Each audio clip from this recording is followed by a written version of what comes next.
Hello, Budismo Pop Rides Again. O budismo e a sua profunda filosofia influenciaram o pensamento socrático e mesmo o cristianismo. Desce a vinheta aí, Brad.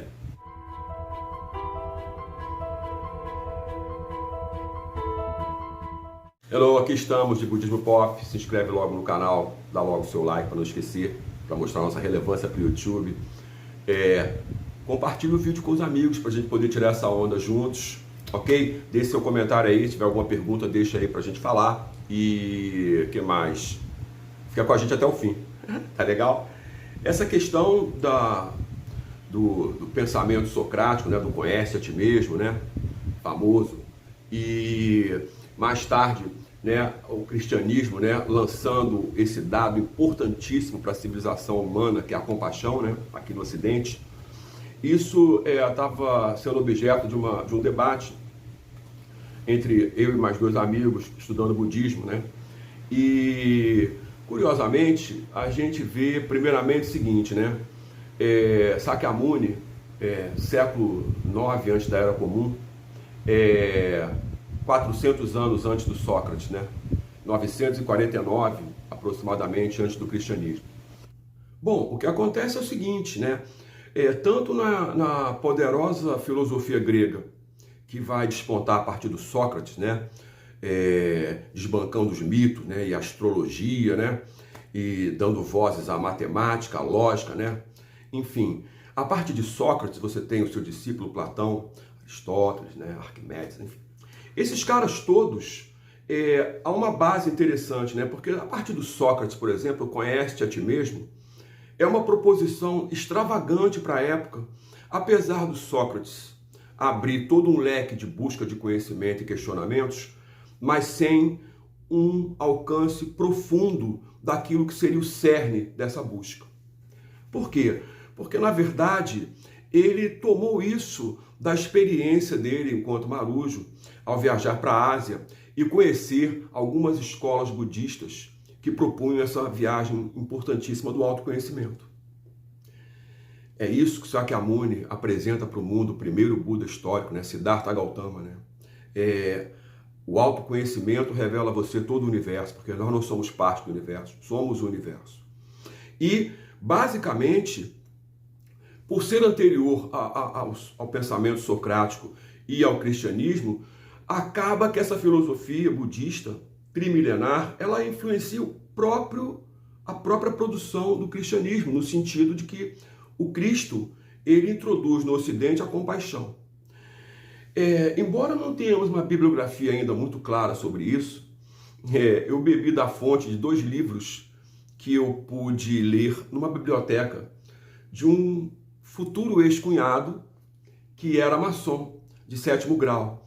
E havia uma bibliografia que retratava isso com uma naturalidade impressionante, que seria os tempos do Jesus Cristo, judaico-cristão, em plena Ásia, a partir de uma caravana de essênios, quando ele desaparece da Bíblia em torno dos seus 12 para 13 anos.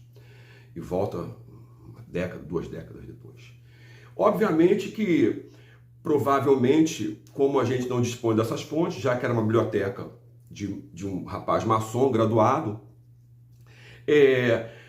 deixa pelo menos a margem para o seguinte: a ideia da compaixão, a ideia essencial da compaixão, ela está no 9º estado de vida, que é o estado do Bodhisattva. O estado de vida são a base do budismo, né? 10 estados de vida, tá? Inferno, fome, animalidade, ira, humano, alegria, erudição, absorção, Bodhisattva, benevolência e Buda. Obviamente que a meta fundamental do fundador do budismo, Siddhartha Gautama, o Buda Sakyamuni, Buda histórico, porque todos são Budas, era apresentar para a humanidade o seguinte: todos são Budas. Veja, ele não está extinguindo as condições orgânicas de uma sociedade. Toda sociedade tem que ter uma elite, toda sociedade tem que ter as pessoas em variados graus, porque as pessoas são inteligentes em variados graus. As pessoas mais inteligentes produzem, as mais trabalhadoras trabalham e conseguem, as que não querem trabalhar tanto, porque você sabe, né?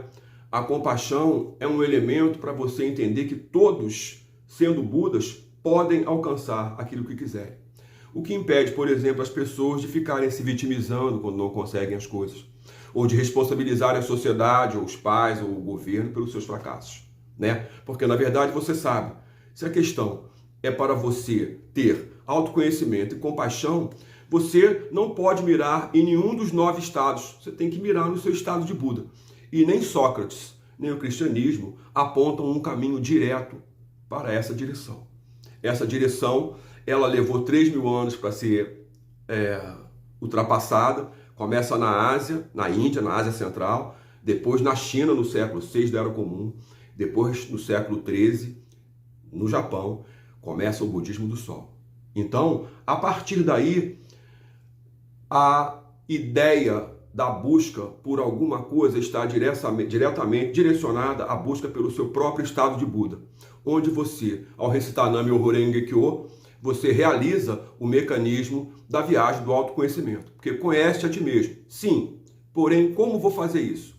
Sabendo tudo, geometria, letras? Não, recitando Nam-myoho Renge Kyo, que é a forma final da lei 3.000 anos depois. E a compaixão, ela é o elemento fundamental, porque o Bodhisattva é uma condição orgânica interna, tal qual o Buda. Só que o estado do Bodhisattva, ele é de compaixão. Quando o Bodhisattva sai da compaixão e entra na ação, ele se torna Buda, porque Buda é ação, budismo é ação, porque no universo não há uma partícula parada. Então é interessante como é que a filosofia ocidental e oriental transmigram e mudam o mundo e hoje dão a forma que as sociedades têm. E o budismo, mais uma vez, na vanguarda desse novo tempo, desse novo momento. Curte essa aí, se inscreve no canal. Cuidado com a escuridão, a gente se vê.